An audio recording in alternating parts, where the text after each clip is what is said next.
Gallery Experience. How to Display Art. Episode 3. When everything is the main attraction. Have you ever walked into an exhibition where every painting seems to be shouting for your attention? Bright colors, huge paintings, dramatic subjects, strong contrasts, elaborate frames. Every wall seems exciting. And yet, after walking through the entire exhibition, you can't remember which painting you liked best. Why does this happen? Because sometimes an exhibition has too many stars. Every artist wants their artwork to stand out. That is completely natural. When you create a painting, you want people to notice it. You want them to stop. You want them to remember it. But when every artwork is trying to become the main attraction, something strange happens. Nothing becomes the main attraction. This is one of the most important principles of exhibition design. An exhibition needs hierarchy. The viewer needs to understand, almost instinctively, where to look first, then where to look next, and then where to go after that. Without hierarchy, the eye becomes tired.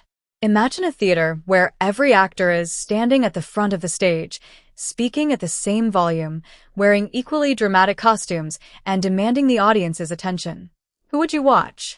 Probably no one for very long. A good theater production has a lead character. There are supporting characters. There are quiet moments. There are dramatic moments. There is movement. Art exhibitions need something similar. Not every painting needs to be the star. Some works can support others. Some can create a transition. Some can provide a moment of quiet. And one or two may become the visual anchors of the exhibition. This doesn't mean that the other paintings are less valuable. It simply means that they have different roles.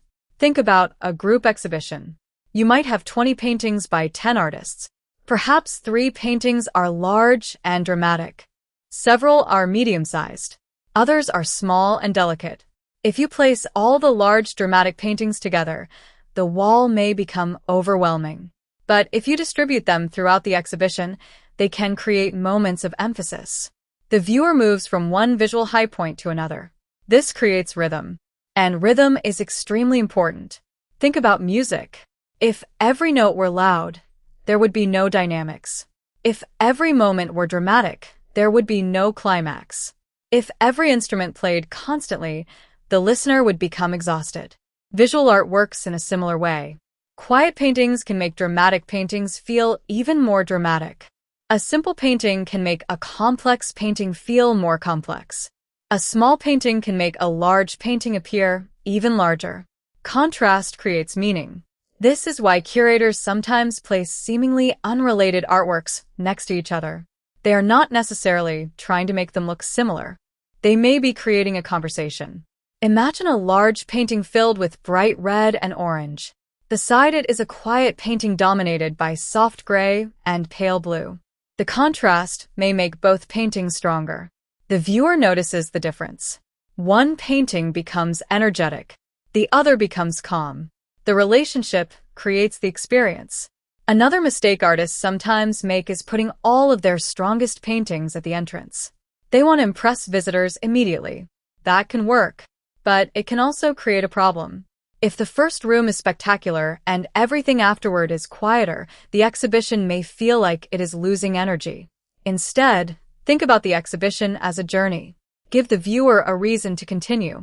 Maybe the entrance contains an inviting work. Then the exhibition becomes more complex.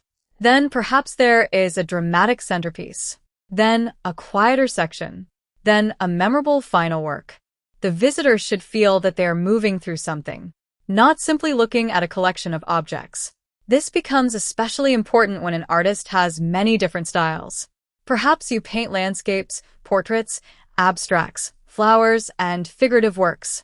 You may love all of them, but if you put everything together without structure, the viewer may not understand what connects them. The problem isn't variety. The problem is lack of organization. You can create sections. Perhaps one wall for portraits, another for landscapes, another for figurative work. Or you can create a visual connection instead. Maybe all the works share similar colors. Maybe they share a theme. Maybe they explore the same emotional idea. The viewer doesn't necessarily need an explanation. The arrangement itself can create the connection. And here is another important point. The focal point doesn't have to be the largest painting. Sometimes a small painting can become the most powerful work in the room. Imagine a huge white wall. In the center is a small dark painting. Nothing else is nearby. The size of the painting may actually make the viewer more curious. They have to move closer. They have to concentrate. The small scale creates intimacy. That is visual hierarchy too. So when planning an exhibition, don't ask only, which are my best paintings? Ask, which painting should the viewer see first? Which should they discover later? Where should they pause? Where should the energy increase? Where should the room become quiet? These questions can completely change an exhibition. And there is one more thing to consider. The artwork should not compete with the gallery itself. Sometimes an exhibition has too many decorative elements. Flowers, furniture, signs, large labels, promotional banners, sculptures, screens, music. All of these things may have a purpose. But if everything is demanding attention, the artwork loses its authority. Remember, the gallery exists for the art. Everything else should support the experience, not compete with it. So before an exhibition opens, walk through the room as though you have never seen the artwork before. Don't think like the artist. Think like the visitor. Where does your eye go? What do you notice first? What do you notice second? What feels too loud? What feels forgotten? What feels crowded? What feels empty? And where do you naturally want to stop? Those answers will tell you more than simply counting how many paintings you have. Because a successful exhibition isn't one where every painting screams, "Look at me." It is one where the entire room quietly guides the viewer from one artwork to another. Some paintings speak loudly. Some speak softly. Some ask questions. Some provide answers. And some simply give you a moment to breathe. When everything is the main attraction, nothing is. Good exhibition design gives every artwork a role. And when those roles work together, the viewer doesn't just see a collection of paintings. They experience an exhibition. This is the gallery experience.